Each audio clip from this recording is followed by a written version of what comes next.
지금 우리는 에스라서를 공부하면서 어디까지 공부했냐면요, 성전 재건을 시작했는데 여러 가지 방해가 있어서 중단됐다가 또 재개됐다가 중단됐다가 재개됐다가 하다가 하나님께서 학개 선지자 또 스갈 선지자를 통해서 다시 성전 재건 사업을 촉구하였죠.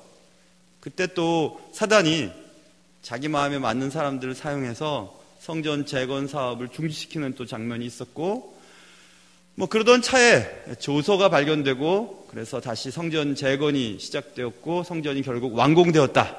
그런 얘기들을 지난 시간에 했고, 지난 시간에 그 설교 제목은 세상에서 제일 재밌는 일이라고 하는 제목을 가지고, 세상에서 제일 재밌는 일은 하나님의 일을 하나님의 도우심으로 해내는 것이라고 이제 결론을 내리면서 끝냈잖아요. 자, 이제 성전은 재건됐습니다. 성전은 재건됐어요. 이제 그 다음 필요한 것은 영적 재건에 대한 문제죠. 예배당만 멋지게 지으면 뭐해요? 그 속에 있는 사람들이 하나님을 진짜 만나야 되지 않겠습니까? 그래서 사람이 중요한 거예요. 건물보다는. 항상 그래요. 그래서 영적 재건을 위해서 하나님이 선택하신 사람이 있었는데 그분은 에스라라고 하는, 오늘 성경의 제목과 같이 에스라라고 하는 인물이었습니다. 많은 사람들 가운데서 하나님께서는 에스라를 특별히 선택하셔서 하나님의 사람들에게 영적 재건 사업을 일으키는 도구로 사용하셨음을 오늘 본문을 통해서 알 수 있는데, 많은 사람들 가운데서 어떻게 에스라가 하나님의 쓰임을 받게 되었을까라고 하는 것에서부터 오늘 설교의 시작을 하려고 합니다. 성경이 기록된 것을 가지고 그대로 우리가 받아들인다면은 에스라는 오늘 5절에 보면 에스라는 아론의 16대 손이요 이렇게 써 있어요. 그렇죠? 아론의 16대 손이요. 그렇지. 역시 신앙의 가문 집안이구만 이렇게 생각할 수 있어요. 아론의 16대 손이다. 대단하죠. 대제사장 아론의 16대 손. 모세의 형으로 대단한 인물 아닙니까? 아론. 그 아론의 16대 직계손이 오늘 본문에 등장하는 에스라였음을 알 수 있어요. 그런데 왜 하필 에스라 말고도 또 아론의 16대 손 가운데 여러 형제들이 있지 않았겠습니까? 지금처럼 독자만 있는 것이 아니고 많은 형제들이 있었을 텐데 굳이 에스라가 선택받았던 분명한 이유가 있었을 것 같아요. 그게 어떻게 알 수 있을까? 근데 성경 전체적으로 보면 하나님이 쓰시는 사람들의 특징은 하나님이 부르실 때 순종하는 사람들이에요. 언제나 그래요, 언제나. 하나님이 하나님의 계획에 도구로 쓰기 위해서 사람들을 부르시거든요. 언제나 부르시거든요. 이렇게 부르세요. 부르시는 것을 우리는 알아요. 하나님이 부르시는구나. 하나님이 이 일에 내 돈이, 내 시간이, 내 재능이 사용되기를 원하시는구나 라는 것을 우리는 다 감각적으로 알거든요. 그런데 하나님의 부르심에 인간의 반응은 딱 3가지 정도죠. 첫째, 거절하는 거예요. 거절하는 거죠. 그리고 두 번째는 자꾸 연기하는 거예요. 연기하는 거예요. 지금 제가 첫 번째 거절이라고 그랬죠. 거절하고 그 다음에 연기하는 거죠. 연기하는 거. 또 세 번째는 이런 반응도 보일 수 있어요. 과연 하나님이 나를 부르신 게 맞나? 내가 이 일을 해도 되나 하고 의심하는 거예요. 의심. 거절을 해버리거나 아니 지체하거나 의심하거나, 그런 3가지 반응을 보이는 것은 다 부정적인 반응이겠죠. 근데 그렇게 반응을 보일 때 하나님은 어떻게 하시냐면 우리의 선택을 존중하세요. 하나님이 하나님의 일을 하기 위해 사람을 선택하셔서 내가 너를 통해서 하기를 원한다. 너가 가진 돈으로 그 일을 하기를 원한다. 네가 가진 재능을 가지고 이 일을 하기를 원한다. 네가 가진 그 지위를 사용해서 이 일을 하기를 원한다.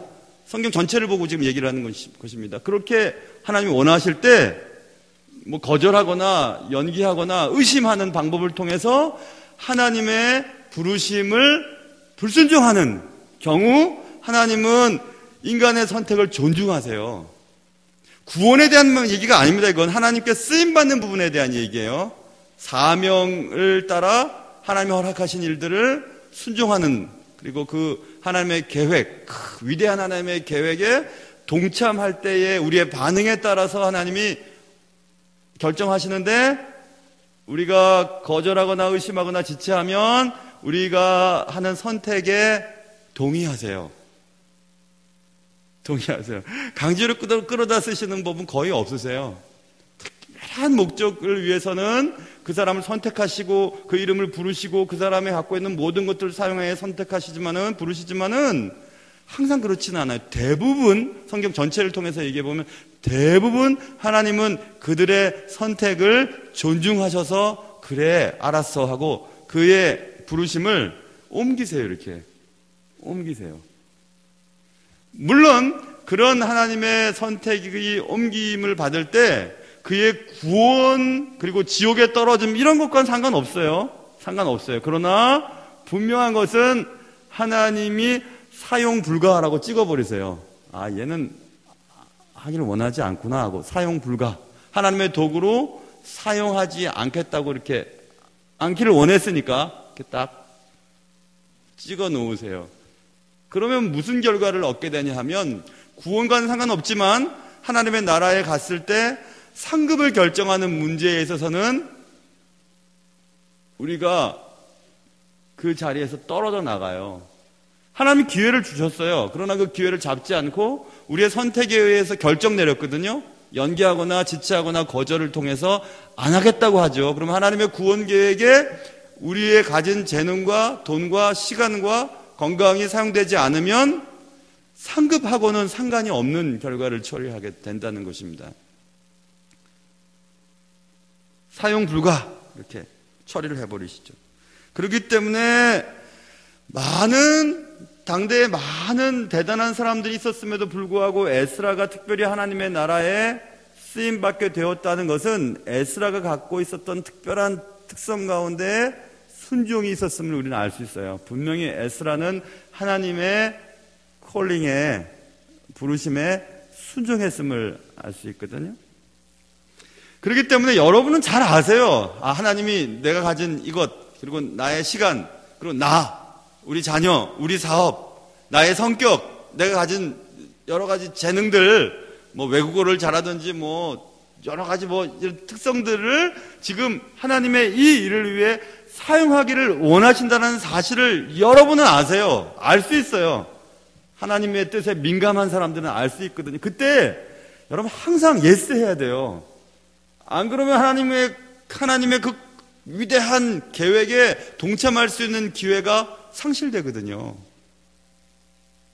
이것은 구원 받고 안 받고 하고는 상관없다고 말씀드렸어요. 그거는 상관없어요. 그러나 하나님의 나라에 갔을 때 상급을 결정하는 중대한 이유가 되거든요.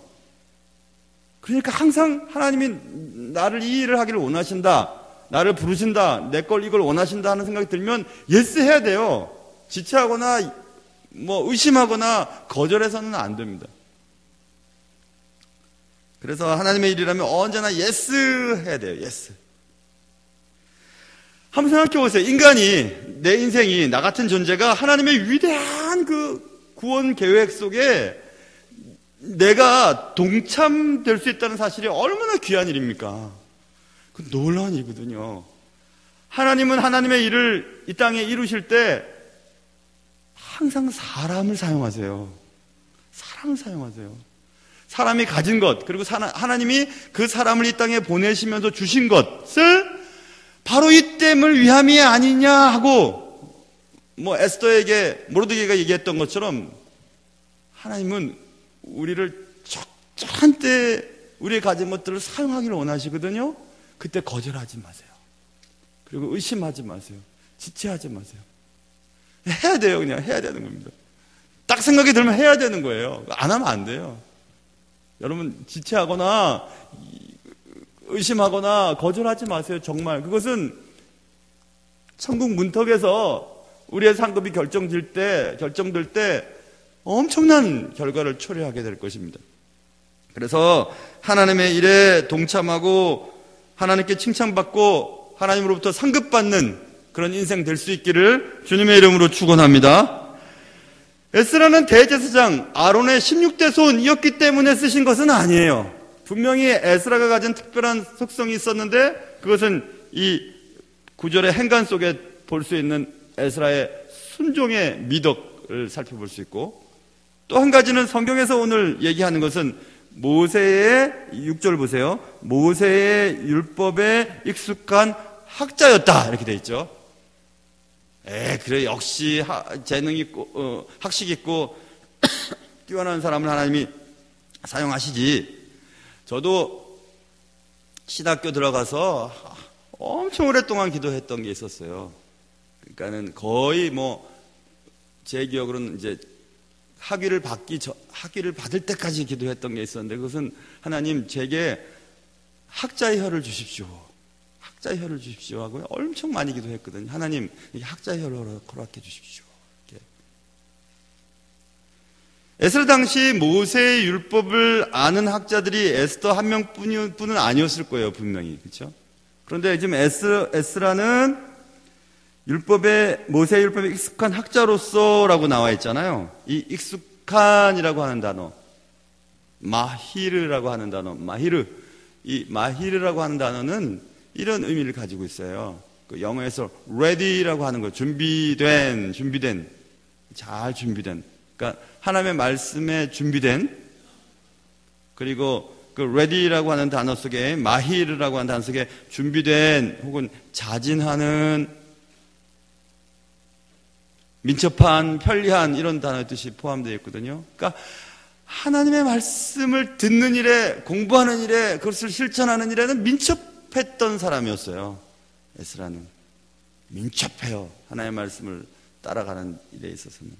또 그 마히르라고 하는 단어에 diligent라고 하는 단어도 있거든요. 부지런하다는 뜻이죠. 하나님의 일을 생활 속에서 실천하고 그 뜻대로 살아가는 일에는 부지런해요. 하여튼 게으르지 않아요. 부지런해요. 근면하고 부지런하고 부지런히 노력하는 그런 단어가 또 들어있고, 또 헤스팅이라고 하는 서두르게 하다, 또 서두르는 이런 단어도 또 들어있거든요. 마히르라는 단어에. 그러니까 하나님의 일을 하여튼 하려고 막 서두르는 거예요. 지체하지 않아요. 그랬던 사람이래요, 에스라는.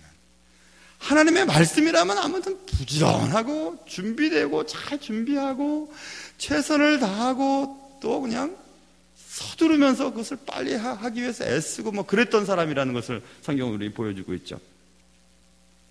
여러분, 우리 인생에 있어서의 말씀은 마치 예전에 지도 같아요. 지금은 내비게이션이라고 말할 수 있죠. 여러분, 지도 한 장만 있으면 한 번도 가지 못했던 곳도 정확하게 갈 수 있어요. 정확하게 갈 수 있습니다. 또 나침판과 같기도 해요. 인생 한 번도 가보지 못한, 여러분이 지금 80이든지 90이든지 70이든지 60이든지 지금까지 살아온 날, 그리고 내일을 경험해보지 못했잖아요. 그렇죠? 내일 무슨 일이 생길지, 그리고 10년 뒤는 무슨 일이 생길지 모르죠. 그런데 말씀을 따라가면 제대로 갈 수 있거든요. 그래, 말씀은 나침판과 같고 내비게이션과 같고 한 번도 걸어가 보지 못한 우리 인생의 방향을 제시해주는 놀라운 거예요. 놀라운 거예요. 그런데 그 말씀에 부지런하지 않고 또 준비가 되어 있지 않고 서두르지 않는다면은 길을 놓치게 될 것입니다. 말씀이 요청하는 대로 미리 준비해서 움직이지 않으면 그 길을 놓치게 되죠. 그래도 우리 차는 그래도 한참을 가면 돌아올 수 있는 길이 있어요. 돌아오면 되죠. 그런데 인생은 돌아갈 수가 없어요. 절대로 못 돌아가요. 그러니까 잘 준비되고 부지런하고 그리고 급히 그 말씀대로 살아보려고 애쓰는 그런 모습이 필요하거든요. 우리 주님께서 말씀하셨어요. 마태복음 24장, 누가복음 22장에 두 번 다 기록되어 있는데, 어떤 주인이 잔치를 버려놓고 초청을 했는데, 저는 못 가겠습니다. 나는 밭을 샀으니까 나가봐야 되겠거든요. 하고 안 가겠다 그래요. 또 한 사람에게 그럼 잔치발 가자고 그랬더니, 아이고 죄송해요. 내가 소를 샀거든요. 소를 시험해 봐야 될 것 같아요. 누가복음 22장 있습니다. 그리고 누가복음 14장, 마태복음 22장과 소를 샀으니까 시험해 봐야 됩니다. 이렇게 얘기해요. 또 다른 사람한테 빨리 갑시다. 그래 뭐라 그러죠? 난 장가를 갔거든요. 이렇게 얘기해요. 그게 다 뭐예요? 연기하거나 거절하는 행위잖아요. 여러분 밭을 샀는데 밭에 나가봐야 돼요. 밭에 나가봐야 돼요. 소를 샀으니까 시험해 봐야 돼요. 장가를 갔으니까 할 일이 많아요. 그래서 주인의 초청에 참여할 수 없습니다 라고 하면서 그때 마지막 누가복음 14장 18절에 이들은 다 똑같이 사양했다 이런 말이 써 있습니다. 자, 18절 이렇게 써 있어요. 다 일치하게 사양하여 이렇게 되어 있어요. 밭을 샀어요. 나가봐야 되겠어요. 소를 샀어요. 시험해봐야 되겠어요. 장가를 갔으니까 지금 시간이 없어요. 그 다 똑같은데 뭐냐 하면 주인의 초청에 사양했다고 성경은 말하고 있잖아요. 그렇죠? 여러분 한번 생각해 보세요. 여러분에게 원하시는 것이 하나님이 있으시는데 나 밭을 샀거든요. 나가봐야 돼요. 소를 샀거든요. 나 시험해봐야 돼요. 장가 갔거든요. 다 그런 이유를 대면서 연기하고 거절하면 주님이 그 다음에 어떻게 하죠? 그럼 아무나 데리고 와라 이러면서 막 길거리에 있는 사람 막 다 데리고 오죠. 물론 이제 의복을 입었는지 안 입었느냐에 따라 쫓겨남을 당하고 쫓겨남을 당하지 않는 것에 대한 얘기가 그 뒤에 기록되어 있지만은 어찌됐든지 하나님의 말씀이 있을 때 에스라는 민첩하고 부지런하게 잘 준비하면서 서두르면서 그 일을 준행했음을 성경은 보여주고 있어요. 자, 우리 지금 두 가지 했습니다. 에스라가 특별히 하나님의 영적 재건 사업에 특별히 쓰임을 받았던 이유가 뭐냐? 아론의 16대 손이었기 때문이냐? 그럴 수도 있겠지. 대단한 가문, 믿음의 가문이니까. 여러분도 신앙의 가문 출신들이 있으실 거 아니에요. 그죠? 또 두 번째, 율법에 매우 익숙해요. 모세 율법에 익숙했어요. 그럴 수도 있겠죠. 그리고 또 에스라의 세 번째 특징이 나오는데 그것은 6절 하반절 보세요. 6절 하반절 보면 그의 하나님 여호와의 도우심을 입음으로 왕에게 구하는 것은 다 받는 자이더니 이렇게 써 있어요. 왕에게 구하는 것은 다 받는 자였다. 성경이 말하는 것입니다. 에스더가 가지고 있었던 특징. 왕에게 구하는 것은 다 받는 자였더라. 아닥사스다 왕이 에스라가 구하는 것을 다 줄 수 있었던 이유가 무엇이 있을까요? 왕이 에스라가 왕이시여 이것 좀 해주세요. 왕이시여 저것 좀 해주세요 라고 얘기했을 때 아닥사스다 왕이 다 들어주었던 이유는 단 한 가지예요. 왕이 에스라를 좋아했기 때문에 그렇죠. 신뢰했기 때문에 그렇죠. 저도 제 아내나 또 제 아이가 뭐 이렇게 얘기하면 막 빨리 해주고 싶어서 견딜 수가 없어요. 그냥 내가 더 그래요. 막 빨리 부탁하면 빨리 해주고 싶어가지고. 왜 그럴까요, 여러분? 사랑하기 때문에 그런 거 아니겠어요? 사랑하니까 그런 거죠. 근데 누가 뭐 부탁해도 하기 싫은 경우들도 있잖아요. 그러면 뭐 안 해줘도 그만, 해줘도 그만, 빨리 안 해도 그만 그렇잖아요.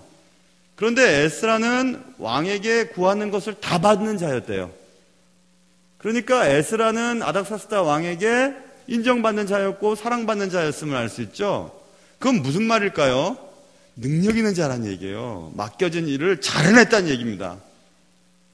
그러니까 에스라는 자기가 맡은 일을 잘하는 사람이었어요. 잘하는 사람이었어요.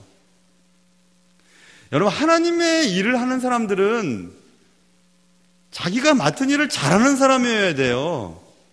삶의 현장 속에서 다 열심히 잘해서 인정받는 사람이 주의 일도 잘할 수 있는 거예요. 이것저것 할 것 없어서 뭐 교회 와서 일하는 거 아니잖아요. 그죠? 예전엔 그랬잖아요. 예전에 간증을 막 하시잖아요. 부흥사님들이. 난 이걸 막 사업을 이렇게 하는데 하나님 팍 치시고 뭘 해나 팍 치시고 그래갖고 막 내가 막 끌려왔다고. 그 굉장히 은혜롭지만 바보가 아니에요. 바보지. 바보 아니에요? 그렇게 끌려올 게 아니라 하나님이 쓰시고자 했을 때, 야, 하나님, 네, 하고 달려갔었어야죠. 그리고 뭐 이것도 저것도 다 안 되니까 주의를 하겠다. 그런 게 어디 있어요? 뭐, 이 대학 떨어지고 저 대학 떨어지니까 신학교나 가봐야지. 그런 게 어디 있어요?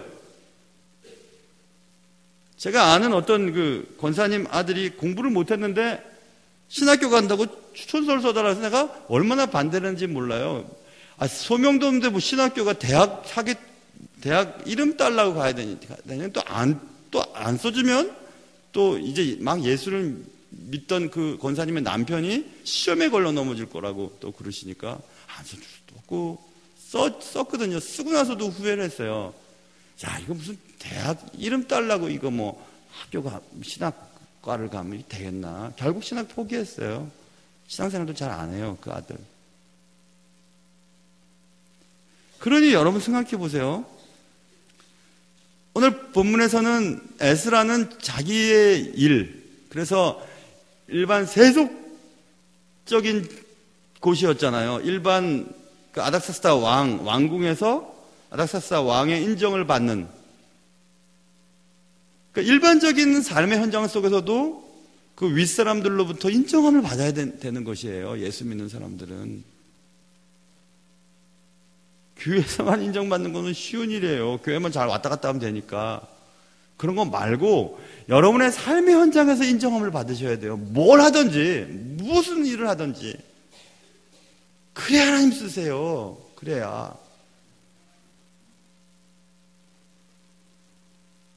막 세상 속에서도 인정받고 사람들이 다 좋아하고 예수 믿지 않는 사람들도 막 좋아하고 그런 사람들인데 그분이 오늘 본문에서 그렇게 인정받고 왕에게 구하는 것을 다 받는 사람이 허허벌판인 예루살렘으로 가겠다고 얘기하는 거예요. 그래서 에스라가 예루살렘으로 올라왔다 이랬잖아요. 7절 보세요. 아닥사스다 왕제 7년에 이스라엘 자손과 제사장들과 레위 사람들과 노래하는 자들과 문지기들과 느디님 사람들 중에 몇 사람이 예루살렘으로 올라올 때 이 에스라가 올라왔으니 그들과 같이 버려진 땅 황폐한 땅으로 가겠다고 그랬을 때 에스라가 그랬을 때 왕이 얼마나 섭섭하고 그리고 또 속으로 얼마나 대단하게 느꼈겠어요. 그렇죠? 그래야 되는 거예요. 삶의 현장 속에서도 우리 모두가 다 여러분의 삶의 현장 속에서 인정받는 사람이 주의 일을 한다고 할 때 하나님이 영광 받으시는 거지, 이것도 안 되고 저것도 안 되니까 막 교회에서나 해보자 이런 게 아니에요. 그런 거 아니에요. 그래서 이 에스라는 왕 밑에서 인정받고 또 왕에게 사랑받았지만 에스라는 그렇게 그냥 편안하게 살고 싶지는 않았었던 것 같아요. 하나님의 부르심에 민첩하고 부지런히 그리고 서두르면서 순종하고 나는 예루살렘으로 가겠습니다 이렇게 얘기를 하거든요. 그동안 누리고 있었던 것 얼마나 좋았겠어요. 권력의 핵심에서 왕에게 인정받는, 왕의 신임받는 사람이었으니까 얼마나 삶이 편했겠어요. 그런데 여러분 기억하세요. 삶은 편하고 아주 충분히 재물을 가지고 누리고 건강하게 오래 산다고 해서 잘 사는 거 아니에요. 그거 아니에요. 에스라는 그것을 잘 사는 것으로 여기지 않았어요. 에스라는 결심했어요. 삶의 목표가 분명했어요. 나는 영적 재건 사업을 위해 하나님이 선택한 사람이라고 하는 사명감이 있었어요. 그리고 에스라는 그곳으로 갑니다. 본문에 보면 첫째 달 초하루에 바벨론에서 길을 떠났고 하나님의 선한 도우심을 얻다 다섯째 달 초하루에 예루살렘에 이르렀느니라. 그 길이 얼마나 어려웠겠어요. 그렇죠? 몇 달이 걸렸으니까 말이에요. 근데 그 길을 가요. 에스라는 아무것도 없는 곳으로 갑니다. 그 사명자들은 그렇게 할 수 있어요. 그 사명감 갖고 해야지 무슨 그걸 다른 것 갖고 하면 안 돼요. 주의 일은 아무것도 없어도 괜찮아요. 그래서 여러분 우리 교회에서도 목회자들이 많이 계시잖아요. 그분들 사랑해 주세요. 그냥 앉아서 먹고 놀고 하는 분들 아무도 없어요. 내가 볼 때는 세상에 나가서도 장사를 해도 잘할 사람들이고 놀아도 잘 놀 사람이고 다 열심히 살 수 있는 분들인데 하나님이 딱 붙들리고 또 하나님 앞에 순종하고 예스 하는 마음으로 가지고 이 일을 하시는 분들은 아니에요. 그렇죠? 그러니까 사랑해 주세요. 우리 대신 하나님의 말씀을 연구해서 알려주시는 분들이니까 얼마나 고마워요. 그리고 날 위해 기도해 주는 분들이니까 얼마나 정말 고마워요. 여러분 안 그러세요? 근데 그냥 보세요. 그래서 이제 오늘 본문에 보시면 에스라가 예루살렘에 이른 다음에 10절 보시면 에스라가 여호와의 율법을 연구하여 준행하며 율례와 규례를 이스라엘에게 가르치기로 그게 뭐였죠? 결심하였더라 이거예요. 결심하고 간 거예요. 그냥 간 거 아니에요. 그냥 어쩌다 간 거 아니에요. 신학도 뭐 어쩌다 보니까 신학하게 돼. 그런 거 아니죠. 하나님의 나라를 위해 내 인생 하나님께 드리겠습니다. 뭐 돈을 벌러 가겠어요. 뭐 그렇다고 요즘 옛날처럼 뭐 존중을 해줍니까? 요즘에는 그런 것도 없어요. 뭐. 너는 너고 나는 나고 뭐 너나 나나 똑같고 그런 세상 아니에요. 그런데도 하나님의 부르심에 순종하면서 그냥 갔어요. 에스라가. 그리고 그가 했던 일이 뭐죠? 말씀을 연구하여 그 다음이 더 중요해요. 연구하여 준행하며 자 보세요. 말씀을 연구했어요. 말씀의 뜻을 알았어요. 그것을 자신의 삶 속에서 실천해 보는 거예요. 준행해 보는 거예요. 따라가 보는 거예요. 그리고 준행하며 율례와 규례를 이스라엘에게 가르치기로 결심하여 썼더라. 자기가 연구한 것을 삶의 자리에서 실천해 보고 그 실천해 본 결과를 가지고 이스라엘 백성들에게 가르치기로 결심하고 그렇게 했던 거라고 말하고 있잖아요. 그래서 여러분, 저도 이제 목회자로 93년부터 이제 사역을 시작했으니까 꽤 됐죠.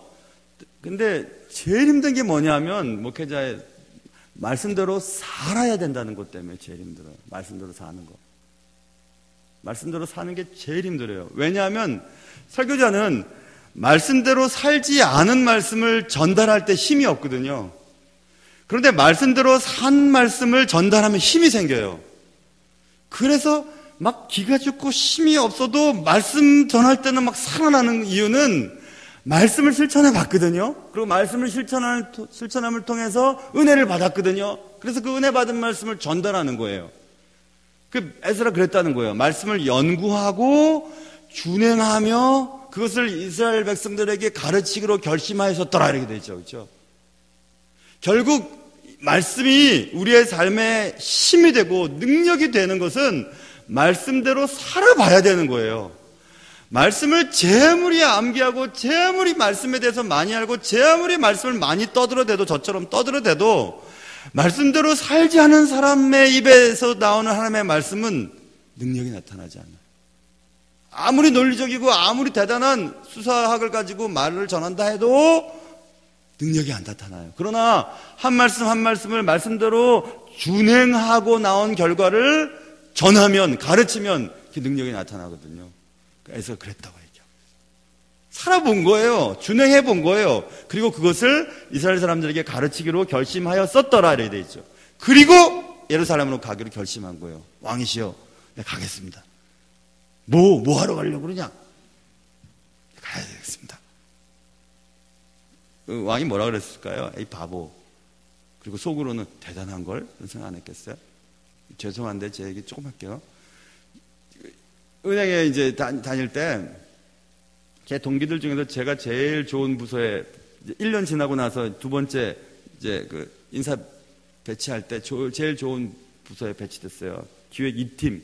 그래서 예산 편성하고 그다음에 신입 행원들 교육 담당하고 뭐 이런 기획 2팀에 있었어요. 2팀에 들어갔어요. 그러다가 이제 신학하겠다고 사표를 던졌더니 그 부장님이 저를 부르시더니 부장님이 이제 ROTC 선배였기 때문에 좀 더 친하게 해주셨는데 너 왜 회사 그만두려고 그러냐? 근데 그분이 예수님을 믿는 분이었지만 은행에 신우회 모임을 안 나오셨어요. 부장이 나오기가 좀 그렇겠잖아요. 그렇죠? 그래서 예수 믿는 사람 아닌 것처럼 행동했어요. 근데 제가 그분이 교회 다닌다는 거 알았거든요. 그래서 제가 그래서 얘기했어요. 부장님도 잘 아시겠지만 하나님이 날 부르세요. 하나님이 날 부르시니까 거기에 응답할 수밖에 없죠. 부장님도 잘 아시겠지만 이렇게 얘기했죠. 그랬더니 부장님이 뭐라 하는지 아세요? 미친놈 그러더라고요. 미친놈.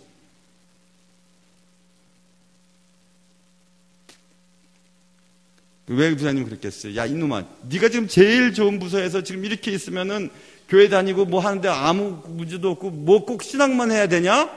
미친놈. 아내랑 얘기했어? 아니야, 아내랑 얘기 안 했습니다. 부모님께 허락 맡았냐고? 안 맡았습니다. 미친놈. 한 달 뒤에 와. 그리고 막 나한테 막 뭐라 그러셨어요. 그래서 내가 나 미쳤나? 내 자리에 와갖고 미쳤나? 하고 고린도서를 보니까 내가 사람이 미쳤어도 주를 위한 것이면 그 말이 또 딱 나오는 거예요. 온전하여도 널 위한 것이면 그 말이 딱 나오는 거예요. 아 그래 나 미쳤지? 주를 위해 미쳤지? 하나님 위로를 주셨는데 그렇게 해요. 그렇죠? 사람들은. 아닥사스다왕은 뭘 했겠어요? 예, 저희가 섬기는 하나님 성전은 재건됐다고 하는데 하드웨어만 있으면 어떡합니까? 소프트웨어가 중요한데 영적 재건 활동을 위해 하나님 날 부르십니다. 아닥사스다 왕이 미친놈. 이렇게 좋은 자리, 네가 원하는 거 내가 다 들어주고 여기서 편안하게 지내고 네가 여기서 얼마든지 영향력을 줄 수 있어. 거기 회파대해준 그곳에 뭐 재물을 보내달라면 재물을 보내줄 수도 있고 뭐 군사를 보내주면 군사를 보내줄 수도 있고 다 할 수 있어. 네가 여기서 영향력을 발휘해야지. 아니요, 하나님 날 쓰세요. 날 지금 부르고 계세요. 내가 거기 가야 돼요. 그랬을 때 아닥사스다 왕이 미친놈 하면서도 속으로 그럼 제가 믿는 하나님은 어떤 하나님일까? 이런 생각 안 했겠어요? 그랬겠죠. 그렇죠? 분명히 그랬을 것 같아요. 그러니까 저한테 미친놈 했던 그 부장님도 분명히 그런 생각 했을 것 같아요. 분명히 했을 것 같아요.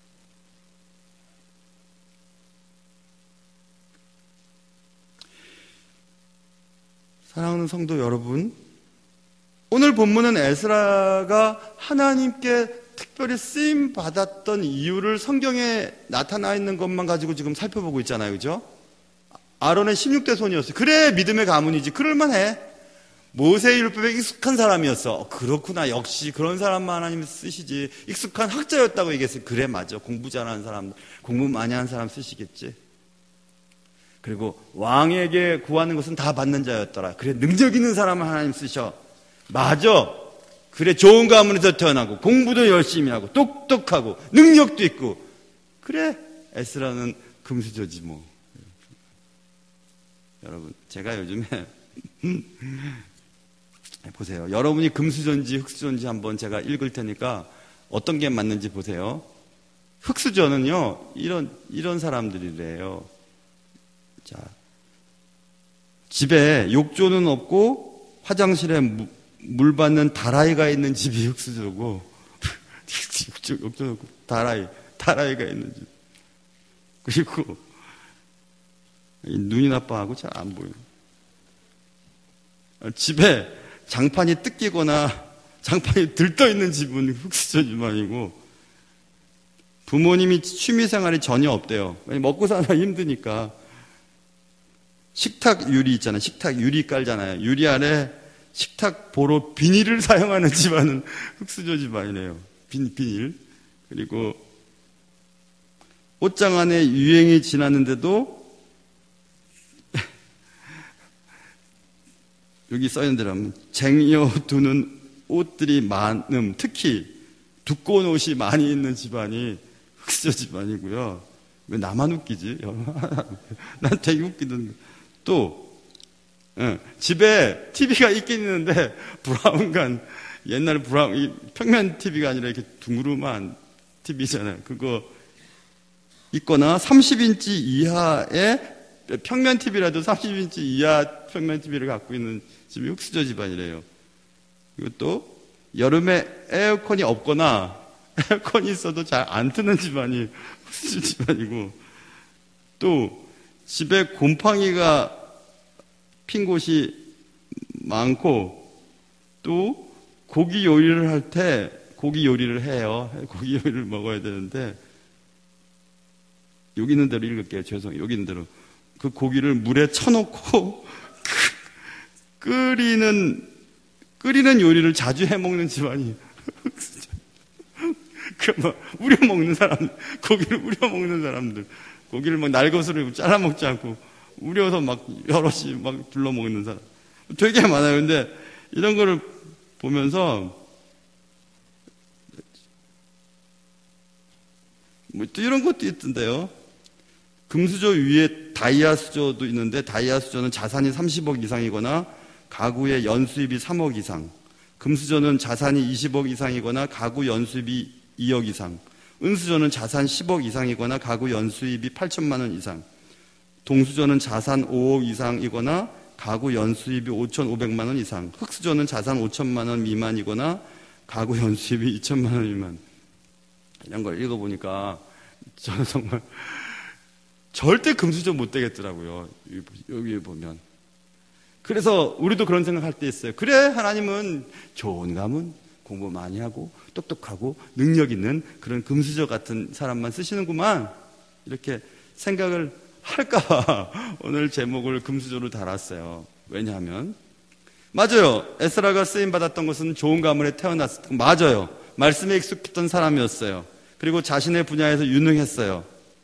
그런데 성경은 뭐라고 얘기하는지를 봐야 돼요. 성경이 에스라가 하나님께 쓰임을 받고, 에스라가 지금 수천 년이 지난 지금에도 하나님의 쓰임받은 위대한 사람으로 성경이 기록되어 있는 이유가 뭘까? 성경은 뭐라고 했냐면 왕에게 구하는 것을 다 받았어요. 그렇죠? 아까 얘기했죠. 그런데 6절에 보세요.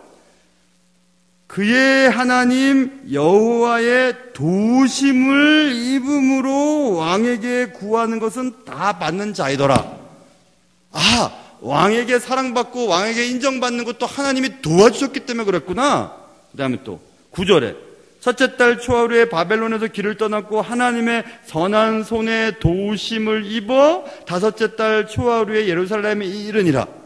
그의 예루살렘으로의 귀환의 여정에도 하나님의 선하신 손의 도우심 때문에 그랬다는 것을 얘기하고 있죠.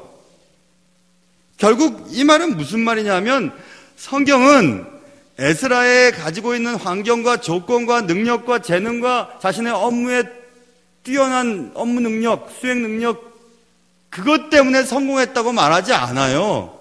그것은 에스라가 가지고 있었던 배경인 설명일 뿐이고, 성경은 분명하게 왕에게 인정받는 것도 하나님이 도우셨던 거고, 그가 귀환하는 여정을 간섭하신 것도 하나님이 도우셨던 거고, 결국 하나님이 도와주셨기 때문에 에스라가 성공했다고 얘기하고 있지, 에스라가 가지고 있는 것 때문에 에스라가 성공했다고 얘기하지 않고 있어요.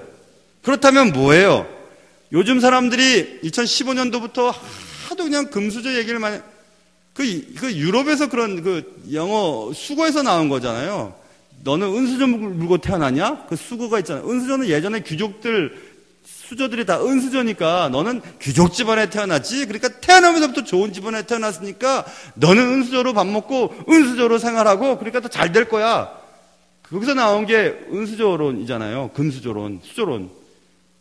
금수저도 들고 다이아 수저도 들고 뭐 다 이렇게 금은 동도 하고 흙도 있고, 사실 보니까 인터넷 보면 똥수저도 있더라고요. 똥수저도. 그래서 젊은이들과 우리들도 하나님께 쓰임받을 조건이 난 믿음의 가문에 태어나지도 않았고, 난 공부도 많이 못했고, 말씀도 잘 모르고, 사업도 할 때마다 망하고, 나는 뭐 인정받지도 못하고, 괜찮아요. 그것 때문에 하나님이 쓰시는 거 아니에요.